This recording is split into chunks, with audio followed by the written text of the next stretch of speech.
नमस्कार, बहुत स्वागत है आप सभी का। मैं हूं अंजलि सिंह। नौतपा में मध्य प्रदेश में भीषण गर्मी पड़ रही है। बीते 4 दिन में ग्वालियर, चंबल, मालवा, निमाड़ खूब तपे हैं। ऐसे ही भीषण गर्मी बुधवार को भी रहेगी। आईएमडी भोपाल ने ग्वालियर, निवाड़ी समेत 18 जिलों में भीषण लू का रेड अलर्ट जारी किया है। 21 जिलों में लू का ऑरेंज और येलो अलर्ट जारी किया गया है। निवाड़ी जिले का पृथ्वीपुर लगातार 2 दिन से सबसे हॉट है। वहीं मंगलवार को यहां तापमान 48.5 डिग्री दर्ज किया गया। सोमवार को 48.7 डिग्री तापमान रहा। पृथ्वीपुर के बाद दतिया सबसे गर्म रहा। मंगलवार को यहां तापमान 48.4 डिग्री दर्ज किया गया। रीवा में 48.2 डिग्री और खजुराहो में पारा 48 डिग्री रहा। टॉप 10 सबसे गर्म शहरों में ग्वालियर, टीकमगढ़, सतना, नौगांव, सिंगरौली और राजगढ़ भी शामिल हैं। कुल मिलाकर कहें तो नौतपा में मध्य प्रदेश जल रहा है, तप रहा है। आलम यह है कि मध्य प्रदेश में तो छत्तीसगढ़ में एक की गर्मी से मौत भी हो गई है।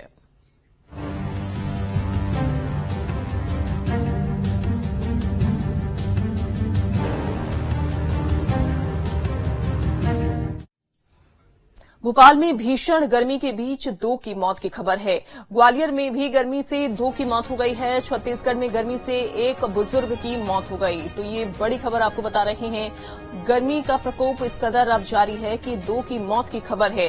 ग्वालियर में भी गर्मी से 2 लोगों की मौत हुई है। छत्तीसगढ़ में गर्मी से एक बुजुर्ग की मौत हो गई।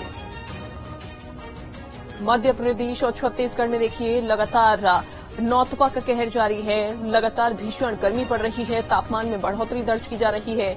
इसके अलावा रेड अलर्ट और ऑरेंज और येलो अलर्ट भी जारी कर दिया गया है अलग अलग इलाकों में मध्य प्रदेश के। भोपाल में भीषण गर्मी के बीच 2 की मौत हो गई है। अतुल हमारे साथ जुड़ गए हैं। अतुल, आज का कितना टेम्परेचर दर्ज किया जा रहा है? कल तो हमने देखा था कि 48 डिग्री के लगभग टेम्परेचर था। इसके अलावा सोमवार को भी इतना ही टेम्परेचर, लेकिन आज बुधवार का टेम्परेचर कितना है? देखिए बिल्कुल अंजलि, आज लगातार मध्य प्रदेश तप रहा है और अलग अलग जिलों का जो तापमान है लगभग 42 से 45 डिग्री के लगभग बना हुआ है। मौसम वैज्ञानिक प्रकाश धवले साहब हमारे साथ मौजूद है। हम सीधे बात करते हैं। सर, आंकड़े तो बहुत ज्यादा बता रहे हैं सर, कैसे? ऐसे पूरे मध्य प्रदेश में जो है अभी लू का दौर चालू है और आप देख सकते हैं यहाँ पे कि सबसे सर्वाधिक अधिकतम तापमान जो है निवाड़ी में, पृथ्वीपुर में रिकॉर्ड किया गया, जो कि 48.5 डिग्री रहा। और ऐसे 9 जिले हैं जहाँ पे तापमान जो है 47 के ऊपर रहा, जो कि तीव्र लू में आता है, जैसे दतिया, रीवा, खजुराहो, ग्वालियर, टीकमगढ़, सतना, नौगांव और सिंगरौली। और बाकी 12 जिले ऐसे हैं जहाँ पे तापमान जो है 45 डिग्री के ऊपर रहा, जो कि हीट वेव कंडीशंस कहलाता है। और बाकी पूरे 18 जिले जो है पूरे मध्य प्रदेश के, जहाँ पे तापमान 40 से 45 डिग्री के पास रहा। तो पूरा प्रदेश जो है लू के चपेट में है। और आप इसी देख सकते हैं कि आने वाले जो 24 घंटे में जो है यहाँ पे हीट वेव का हमने एक मैप बनाया हुआ है। ये रेड अलर्ट दे रहे हैं जो यहाँ पे जो है हमने जो तीव्र लू के जितने भी जिले हैं वहाँ पे उसके लिए हमने रेड अलर्ट जारी कर दिया है। और उसमें आप देख सकते हैं ग्वालियर, दतिया संभाग के अनेक जिले हैं, जैसे रीवा संभाग का कुछ जिले हैं और सागर संभाग के ऊपरी जिले जो है नॉर्थ ईस्ट एमपी के, तो वहाँ पे जो है हमने रेड अलर्ट दिया हुआ है और कहीं कहीं जो है ऑरेंज अलर्ट भी दिया हुआ है। तो इससे पता चलता है कि जो तापमान जो है 45 से 47 के आसपास ही रहेंगे आने वाले 24 घंटे में। ये आप जो अलग अलग हम देख रहे हैं, अलग अलग जो जिले हैं वहाँ का 48 तक तापमान पहुंच रहा है। क्या कारण है इसके पीछे, क्या वजह है? नहीं, एक्चुअली जो मीन्स इस साल जो देखा गया है कि सर्वाधिक अधिकतम तापमान, वैसे कुछ जिले जो है इनका हिस्टोरिक रिकॉर्ड अगर देखा जाए तो नॉर्थ वेस्ट एमपी के कुछ जिले जो है वहाँ पे, जैसे मीन्स जो अपना दतिया वगैरह जो है वहाँ पे, और कहीं पे जो तापमान का जो रिकॉर्ड है हिस्टोरिक, तो 48 डिग्री के आसपास दर्ज किया गया है पूर्व में। तो अभी इस साल जो है पिछले साल के मुकाबले इस साल जो है तापमान जो है ज्यादा जा रहे हैं। तो 48 डिग्री का जो तापमान जो है, तो ये एक्चुअली पूरा विंड पैटर्न के ऊपर डिपेंड करता है। राजस्थान से जो गर्म हवाएं आ रही है उसकी वजह से जो है अपना जो नॉर्थ एमपी जो है वो पूरा लू के चपेट में है। और आप देख सकते हैं कि राजस्थान में भी जो तापमान पहले 49 वगैरह जा रहा था, वहां पे भी 50 डिग्री के आसपास तापमान जा रहे हैं। तो इसका मीन्स इसका जो सब्सिक्वेंट इम्पैक्ट आता है वो मध्य प्रदेश में भी अपने को दिख रहा है। तो ये भी देखने को मिल रहा है आसमान में बादल नहीं है, इसका इसी वजह से ज्यादा गर्मी बढ़ रही है। कब तक इस तरीके के भीषण गर्मी की चपेट में मध्य प्रदेश रहेगा? नहीं, जैसे जैसे अभी पिछले 3 दिनों से गर्मी चालू ही है अपने यहाँ, और आने वाले 3-4 दिन तक भी ऐसी गर्मी का मीन्स रहेगा, लेकिन थोड़ी हल्की राहत 1-8 डिग्री टेम्परेचर जो है अभी 48.5 कहीं कहीं जो जा रहा है उसमें थोड़ी राहत आके 31 तारीख तक जो है 47 डिग्री तक के आसपास टेम्परेचर जो है रहने की संभावना जताई गई है। तो सुबह से हम देख रहे हैं राजधानी की अगर मैं बात करूं तो हवाएं बहुत तेज चल रही है, हवाओं का भी इस समय हम देख रहे हैं ज्यादा अहम रोल है गर्मी के लिए, तो आखिर हवाएं इतनी तेज क्यों? देखिए जैसे हवा मीन्स 2 साइड से, एक तो उधर राजस्थान से भी आ रही है पश्चिमी हवाएं, और क्या हो रहा है कि आप इधर साइड में देखेंगे मालवा में, तो यहाँ पे जो हवा का पैटर्न जो देख रहे हैं आप, थोड़ा हल्का मीन्स अरेबियन सी से ऐसे होते हुए हवा आ रही है, तो हल्का मॉइस्ट एयर टाइप है, तो वहां पे भी आप तापमान में थोड़ी गिरावट देखी गई है। तो जो हवाओं का जो मीन्स इंटेंसिटी है, उसका जो स्पीड है वो भी थोड़ा बड़ा हुआ है। तो जिस ऊपर से जो मीन्स राजस्थान से जो आ रही है, इसकी वजह से नॉर्थ एमपी का जो तापमान है वो बड़ा हुआ है, और यहाँ पे थोड़ा साउथ एमपी में ऐसी वेस्ट एमपी साइड का जो है वो तापमान में जो थोड़ी हल्की गिरावट देखी, वहां पे भी फिर भी 41 डिग्री के ऊपर ही तापमान दर्ज किया गया है। रात को भी हम देख रहे हैं हवाएं गर्म महसूस की जा रही है, रात के समय गर्माहट बहुत ज्यादा चल रही है, तो उसके पीछे ये एक्चुअली क्या है, हमारा एक वार्म नाइट का क्राइटेरिया है, तो वार्म नाइट भी 3-4 जगह पे हमने दर्ज की गई है। इसमें जैसे उमरिया में और 2-3 जगह पे जो है वार्म नाइट रिकॉर्ड की गई है। इसमें जो मिनिमम टेम्परेचर का नॉर्मल जो वैल्यूज होती है, सामान्य वैल्यू के ऊपर अगर 4.5 डिग्री जाता है तो वार्म नाइट कहलाता है, तो वहां पे डिस्कम्फर्ट लेवल थोड़ा बढ़ जाता है। भोपाल में भी आप देखे होंगे कि पिछले 2 दिन पहले जो है मीन्स नाइट टेम्परेचर जो था वो 33 डिग्री सेल्सियस के आसपास गया था, तो बहुत डिस्कम्फर्ट लेवल बढ़ जाता है।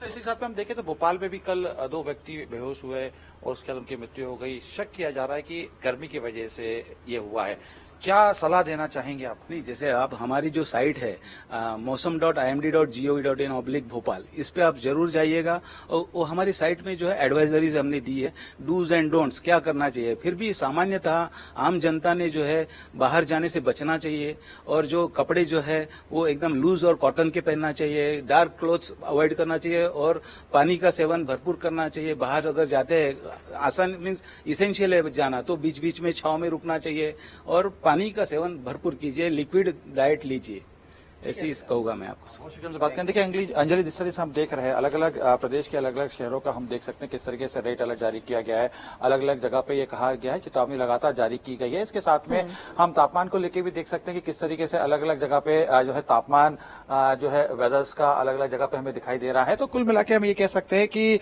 आने वाले जो 3 दिन है उसमें भी तापमान में और बढ़ोतरी होने की लगातार मौसम विभाग चेतावनी दे रहा है, और खासतौर पर हिदायत दे रहा है कि आप अगर घर से निकलना है तो सुबह के समय ही निकलें, तमाम जो काम है वो सुबह के समय ही करें।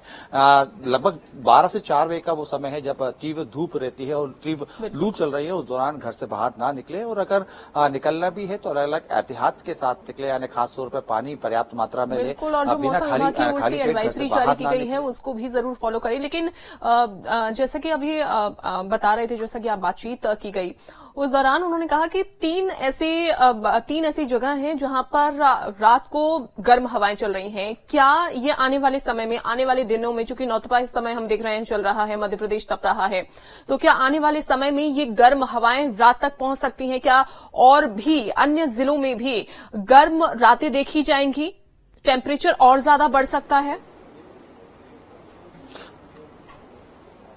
देखिए बिल्कुल अंजलि, जिस तरीके से ये कहा जा रहा था कि 3 ऐसे शहर हैं जहां पे रात में गर्म हवाएं दिख रही थी, लेकिन जिस तरीके से मौसम वैज्ञानिक प्रकाश जी ने बताया कि आने वाले 3 दिन में और भी टेम्परेचर बढ़ेगा, तो इसका अनुमान लगाया जा सकता है कि कुछ शहर और इसके अंदर ऐड हो सकते हैं, यानी खासतौर पर ग्वालियर चंबल के जो इलाके हैं यहाँ पे रात के समय भी गर्म हवाएं चल सकती है। खासतौर पर अगर हम महाकौशल के भी, अगर हम छिंदवाड़ा और इस सटा हुआ जो इलाका देखें तो यहाँ पे भी लगातार टेम्परेचर बढ़ रहा है, और आज का टेम्परेचर तो लगातार हम जो पिछले हमें 24 घंटे का टेम्परेचर जो हमें दिख रहा है लगभग 48 डिग्री तक पहुंच रहा है, यानी कि अपने आप में एक रिकॉर्ड बनाता हुआ अलग अलग शहरों को दिख रहा है। चलिए, तो खासतौर पे इन समय रात के समय भी गर्म हवाएं चल सकती हैं, इसका भी अंदेशा सीधे तौर पे लगाया जा सकता है। और क्या रात के समय भी जैसे 3 शहर है, इसके अलावा भी और कहीं तपेंगी, मैं इस बात को समझ लेता हूँ। प्रकाश जी, जैसे आपने बताया एक और चीज पूछेगा तो कि अगर कोई हीट स्ट्रोक का शिकार हो जाता है उस दौरान क्या एहतियात बरते जाएं कि हीट स्ट्रोक का, जैसा कि आपने भी बताया कि 2 लोग ऐसे जो कि बेहोश हो गए थे, उसके बाद फिर उनकी मृत्यु हो जाती है, हीट स्ट्रोक का शिकार ना हो उसके लिए क्या उपाय किए जाएं, कैसे एहतियात बरते जाएं? बिल्कुल अंजू जी, आपके दोनों सवालों का जवाब मैं ले लेता हूँ। सबसे पहले कि जिस तरीके से आपने बताया कि 3 ऐसे शहर है जहाँ पे रात में गर्म हवाएं चल रही हैं, आने वाले दिनों में और भी शहर में बढ़ोतरी हो सकती है कि रात में जो गर्म हवाएं चलें? हाँ, आने वाले दिनों में जो है वार्म नाइट्स का हमने कहीं कहीं जो है वार्निंग जारी की है। अभी जो पिछले 24 घंटे में आप देख सकते हैं कि यहाँ पे जो है गुना में, टीकमगढ़ में, गुना में तथा उमरिया में जो है वार्म नाइट रिकॉर्ड की गई है, जहाँ पे भी टेम्परेचर 4.5 एंड उसके ऊपर रहा। जैसे कि आप देख सकते हैं टीकमगढ़ में जो है मिनिमम टेम्परेचर जो है उसका डिपार्चर जो है 6.7 डिग्री, तो यहाँ पे minimum temperature 32.0 degree Celsius record किया गया। तो ये वार्म नाइट के इसमें आता है। और अभी हमने फोरकास्ट भी जो है पूर्वानुमान भी दिया है कुछ डिस्ट्रिक्ट्स में जहाँ पे वार्म नाइट रहेगी। प्रकाश जी, जिस तरीके से आप बता रहे थे कि क्या करें क्या ना करें, खासतौर पे क्योंकि हीट वेव चल रही है, अगर हीट स्ट्रोक के शिकार कोई हो जाता है या इससे बचने के लिए किस तरीके से कदम उठाए, क्योंकि खासतौर पे इस समय हम देख रहे हैं कि लोग दोपहर में निकलने में परहेज तो कर रहे हैं, लेकिन फिर भी कुछ लोग जरूरी काम की वजह से बाहर उनको निकलना ही पड़ रहा है। तो ऐसे में उनको क्या करना चाहिए, क्या नहीं करना चाहिए, हमारे दर्शकों को प्लीज आप ये लू के दौरान क्या करे और क्या ना करे, जैसे कि मैंने पहले भी बताया कि हमारी वेबसाइट है, इसमें क्लियर कट पूरा इंस्ट्रक्शंस दिए हैं। लू की स्थिति में शारीरिक तनाव हो सकता है जिसके परिणाम स्वरूप आप पूरा पढ़ सकते हैं, ये खास करके जाना चाहिए। और मैंने मेन जो मुद्दे थे जब भी आपको बता भी दिए कि आप जो है, एक तो अगर जरूरी काम है तो ठीक है, अदरवाइज तो आप बाहर जाने से बचना चाहिए।